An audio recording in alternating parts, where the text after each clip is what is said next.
तो hello everyone. मुझे काफ़ी दिनों से कमेंट्स आ रहा है कि सर हिमांक में अवनमन, क्वथनांक में उन्नयन, विलयन चैप्टर के इस टॉपिक से जो है वीडियो बनाइए। तो मैं इसके लिए आपसे क्षमा प्रार्थी हूँ, क्योंकि हेल्थ इशू सही ना होने के कारण आप मेरी आवाज़ से समझ सकते हैं कि वर्तमान समय में मेरा हेल्थ काफ़ी सही नहीं है।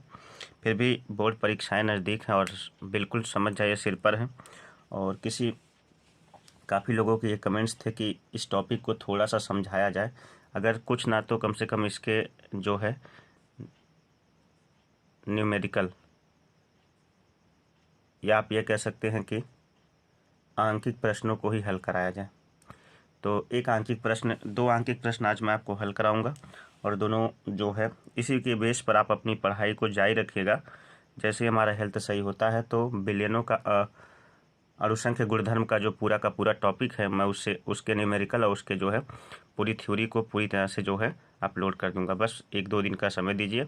बाकी रही बात आज के, आपका समय वेस्ट ना हो, आप लगे रहिए अपनी पढ़ाई में। तो इसके लिए जो है यहाँ से जो है टॉपिक हमने उठाया है, दो क्वेश्चन हम आपके सामने सॉल्व करेंगे। छोटी सी वीडियो होगी, लेकिन उससे पहले यदि आप चैनल पर नए हैं तो सब्सक्राइब कर लीजिए, वीडियो को लाइक करिए और ज़्यादा से ज़्यादा जो है इसे अपने दोस्तों तक शेयर करिए। चलिए शुरू करते हैं। आज का जो टॉपिक है विलयन है सॉल्यूशन, और उसमें भी जो है हिमांक में अवनमन पर जो है आंकिक प्रश्न है। क्लास 12th का ये टॉपिक है, 10th वालों में नहीं है विलयन, ठीक है, लेकिन किसी प्रकार के कम्पिटिटिव एग्जाम में है। तो क्लास 10th वाले जो है कल क्लास 10th और क्लास 12th की एक कंबाइन वीडियो पड़ी थी क्रियात्मक समूह की, काफ़ी लोगों ने सराहा। आगे बढ़ते हैं, सपोर्ट बनाए रखिए अपना। तो चलिए हल करते हैं। सबसे पहले क्वेश्चन पढ़ लेते हैं। क्वेश्चन क्या कहता है? क्वेश्चन कहता है कि 1.822 ग्राम कार्बनिक यौगिक का अणुभार जो है 155 को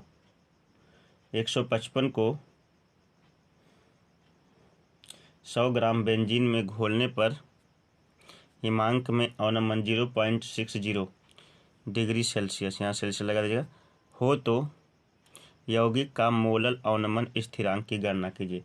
ये मोलल अवनमन स्थिरांक को हम जो है दर्शाते हैं KF से। किससे? KF से दर्शाते हैं, इसको ध्यान में रखिएगा। तो चलिए इस क्वेश्चन को सॉल्व करते हैं। सबसे पहले एक एक पॉइंट को समझते हैं। तो विलेय का सबसे पहले भार देख लेते हैं, क्या घोला गया है। तो विलेय का भार देखते हैं। तो विलेय का भार जो है, यानी इसको हम दर्शाते हैं W से, और ये कितना दिया हुआ है 1.822 ग्राम कार्बनिक यौगिक। तो 1.822 ग्राम ये है विलेय का भार। ये समझ में आया? उसके बाद जो जो चीज़ें आपको क्वेश्चन में दे देती हैं, पहले उन सभी चीज़ों को नोट कर लिया करिए। फिर उसके बाद जो है आपको सवाल लगाने में क्या होगी, बहुत आसानी होगी। अणुभार देखते इसका। अणुभार, आवाज़ से किसी को प्रॉब्लम हो तो क्षमा करिएगा, क्योंकि आवाज़ जो है बदल चुकी है सर्दी के कारण। अणुभार जो है इसका 155 है। कितना है देखिए, 155 दिया है ना। उसके बाद जो है विलायक का भार,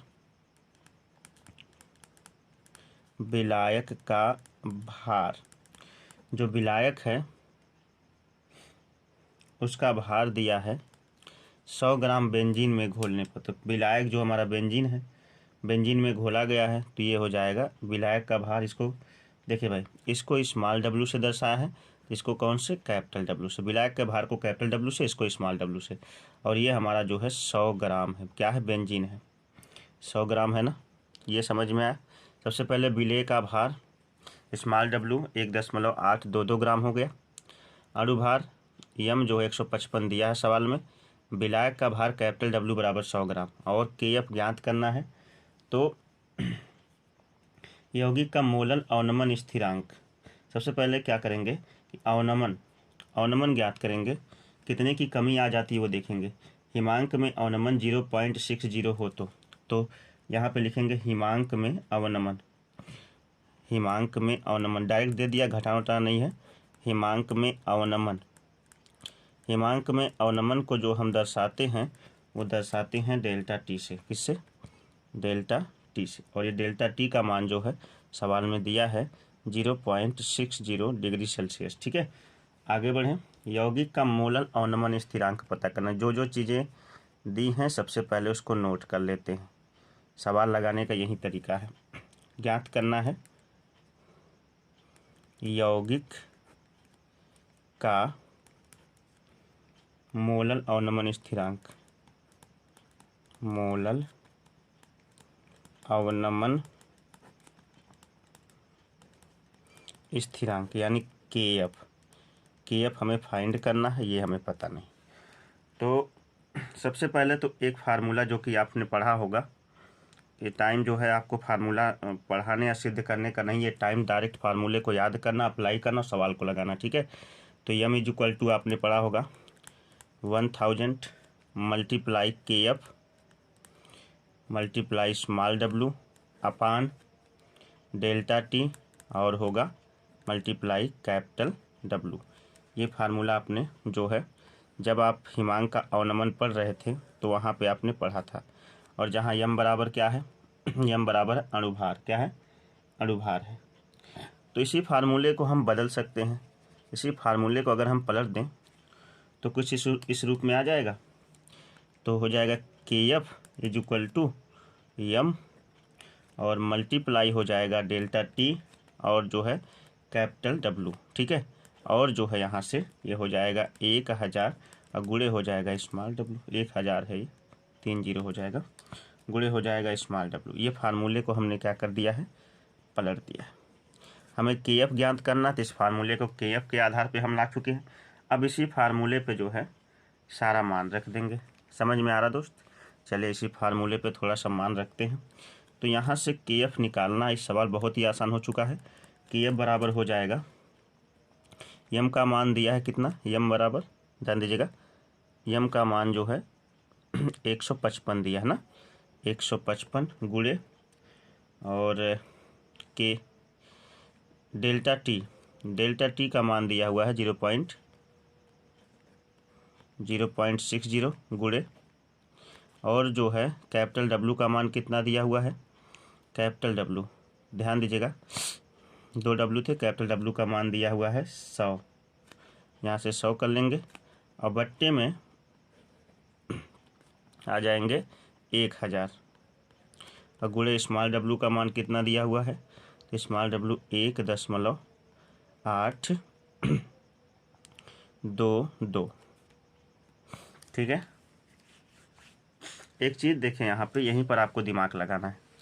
ये दशमलव हटाने के लिए ऊपर 1000 से गुणा कर देंगे और ये दशमलव हटाने के लिए नीचे 100 से। कैसे, देखिए ऊपर गुणा कर 1 2 3 अंक ना, तो गुणे 1000 हो जाएगा ऊपर, और नीचे देखिए ये 1 2 यानी गुणे 100 हो जाएगा।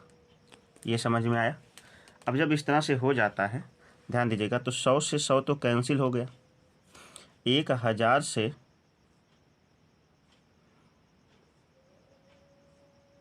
1000 कैंसिल हो गया। अब जो है इधर ध्यान देंगे, दशमलव हटाने के लिए सब कुछ किया गया, दशमलव हट चुका है, तो अब यहाँ लगाते हैं। दशमलव हटाने के लिए सब कुछ किया गया, तो हो जाएगा 155 अगुणे हो जाएगा 60 बटे हो जाएगा कितना, हो जाएगा बटे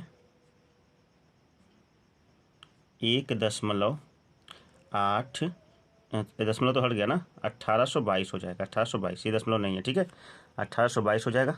अभी भी 2 से कट जाएगा, 2 से काटेंगे तो 30 हो जाएगा, और जब इसको 2 से काटेंगे तो ये हो जाएगा 911। ये समझ में आया? 1822 का आधा 911 हो जाएगा। चलिए अब जो है क्या करेंगे, अब जो है आप इसका गुणा करेंगे और गुणा करके जब आप इससे 911 से भाग देंगे तो आपका आंसर KF बराबर निकल कर आ जाएगा 5.104 केल्विन किलोग्राम मोल इनवर्स। इसका मात्रक होता है केल्विन किलोग्राम मोल इनवर्स। ये इसका हो गया क्या, आंसर। तो उम्मीद करता हूँ ये वाला सवाल बहुत ही बेहतर तरीके से समझ में आया होगा। ये जो है हमें क्या ज्ञात करना था, इसमें जो है वेग स्थिरांक यौगिक का मोलर अवनमन स्थिरांक ज्ञात करना था। और ये आप ध्यान दीजिएगा आपको कहाँ तक समझ में आया। यदि समझ में आ गया तो वीडियो को लाइक कर दीजिए, चैनल पर नए हैं तो सब्सक्राइब कर लीजिए। आइए दो है एक और क्वेश्चन, एक और प्रॉब्लम चल कर आई हमारे पास, उसको भी सॉल्व करके चलते हैं। ठीक है, तो ये प्रॉब्लम यहाँ पर ध्यान दीजिए। क्वेश्चन कहता है, क्वेश्चन ये कहता है कि 45 ग्राम, कितना ग्राम, 45 ग्राम एथिल ग्लाइकॉल है को C2H6O2 को 600 ग्राम जल में मिलाया जाता है। पहला ज्ञात करना विलयन के हिमांक में अवनमन, और दूसरा ज्ञात करना है जिसको हम डेल्टा टी कहते हैं, और दूसरा ज्ञात करना है आपको हिमांक टीएस की गणना कीजिए। केएफ दे दिया है 1.86। तो सवाल तो काफ़ी आसान है, फिर भी चलिए देख लेते हैं क्या क्या दिया है, क्या क्या ज्ञात करना है। ठीक है, तो सबसे पहले स्मॉल डब्लू दे दिया है, स्मॉल डब्लू बराबर दिया है 45 ग्राम। देखिए 45 ग्राम, ये समझ में। और अणुभार जब आप एथिल ग्लाइकॉल का निकालेंगे तो अणुभार निकल कर आएगा, कार्बन का होता है 12 दूनी के 24, 6 30 और 30, और जो है यहाँ हो जाएगा 8 दूनी के 16, तो ये हो जाएगा 12 दूनी के 24, 24 6 कितना होता है, 24 6 होता है 30, और हो जाएगा ऑक्सीजन का 16 दूनी के 32, और 30 और 32 जब इसको जोड़ेंगे तो आ जाएगा 62। कितना आ जाएगा, 62। और यहाँ पे देखिएगा कैपिटल डब्लू का भी मान दे दिया है। कैपिटल डब्लू का मान 600 ग्राम जल में मिलाया गया, एथिल ग्लाइकॉल को 600 ग्राम जल में, तो कैपिटल डब्लू बराबर 600 हो जाएगा। और इसमें ज्ञात क्या करना, नंबर 1 पर जो ज्ञात करना है, ध्यान दीजिएगा, नंबर 1 पर जो ज्ञात करना है डेल्टा टी। डेल्टा टी का मतलब होता है हिमांक में अवनमन ज्ञात करना। ये बात समझ में आई। आगे बढ़ते हैं तो और आते हैं नंबर 2 पर। नंबर 2 पे क्या ज्ञात करना है, नंबर 2 हिमांक टीएस की गणना करना है। यानी नंबर 2 पर हिमांक ज्ञात करना है, हिमांक, और हिमांक को किसे दर्शाते हैं, टीएस से दर्शाते हैं, और ये हो जाएगा यहाँ ब्रैकेट। अब केएफ बराबर जो है यहाँ से आ जाएगा, KF is equal to 1 point दिया है 86, और इसका मात्रक होता है kelvin kilogram mole inverse. Kelvin kilogram भी मैंने लिखवाया ना, मोल इनवर्स। ये समझ में आया, उम्मीद करता हूँ समझ में आया होगा। चलिए, जल का हिमांक कितना होता है, यानी जल कितने पर जा कर के, कितने डिग्री सेल्सियस पे जा कर के क्या हो जाता है, बदल जाता है बर्फ़ में। तो एक शुद्ध जल का जो हिमांक होता है, मैं लिख देता हूँ, जल का हिमांक जो होता है वो, यानी टी, किस टेम्परेचर पर जाकर वो बर्फ़ में बदलता है, 0 डिग्री सेल्सियस पर। ये तो आपको पता ही होगा, 0 डिग्री सेल्सियस लिखे या 273.15 केल्विन भी आप लिख सकते हैं, एग्जैक्ट मान होता है। ठीक है, तो पहले वाले सवाल में हमें डेल्टा टी निकालना है।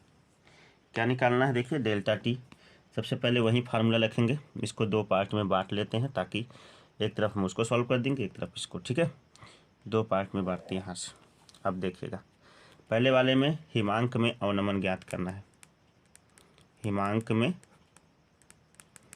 अवनमन, पहला नहीं, हिमांक में अवनमन, हिमांक में अवनमन ज्ञात करना भाई।